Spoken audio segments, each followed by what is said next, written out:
Thank you for having me on this particular episode. On this particular episode, I will be looking at why internet costs more in Africa versus USA and Europe. Okay, so basically we would be looking at the cost differential, some of the reasons why we are actually having high internet costs for internet services across the African continent. We go straight into the business of the day. Have you ever wondered why Africans pay so much more for internet than people in the US or Europe? Yes, okay, you can take a very wild guess, yet get slower speed. In Nigeria, for example, 1 gigabyte of data can cost more than double what someone in New York or London pays. Today, let's break down why internet is so expensive in Africa compared to the Western world and why it matters for everyone, not just Africans. First, let's look at the facts. In the US, average internet costs about $8 per gigabyte. In Europe, it can be as low as $3 or even less in some countries. But in Nigeria, the average hovers between $1.5 and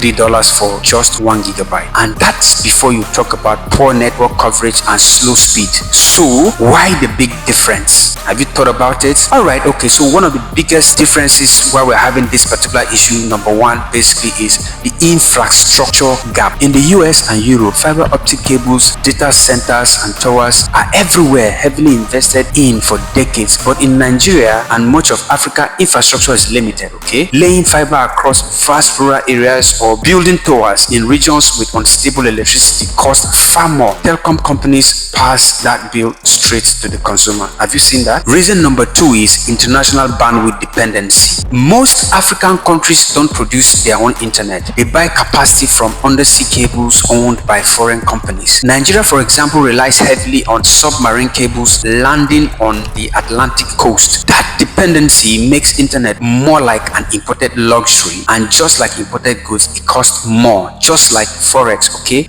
so basically what most communication giants in Nigeria do is they buy these services in dollars, and that is why it's reflecting, that's why the cost is being passed to the general consumer somewhere. We end up paying more. Okay, so reason number three is electricity. In the US or Europe, data centers and towers run on stable power. Okay, but in Nigeria, telecom companies spend millions on diesel generators because of constant blackout. Imagine trying to keep thousands of cell towers running on fuel.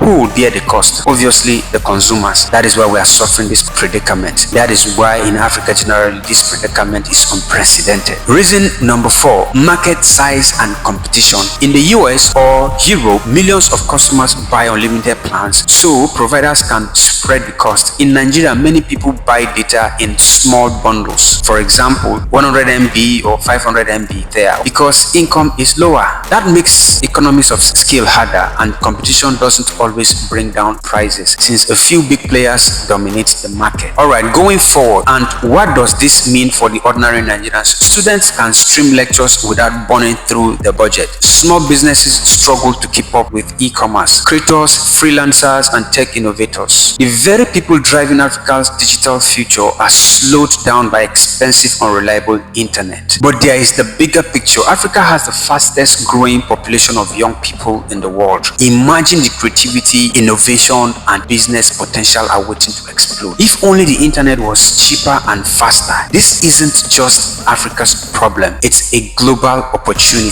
So the next time you stream Netflix or upload a TikTok, remember, in places like Nigeria or other African countries, that same click can cost 3 times as much. The world needs to pay attention, because affordable internet isn't just a luxury, it's a gateway to education, business and future. Would you pay triple for the same internet? Africans already do. Question is, how long will it stay this way? So guys, there you have it. You will now understand the reason why in Africa, and particularly in Nigeria, why we're actually paying heavily for internet services. So guys, thank you for having me on this particular episode, and I will see you at the other flip side.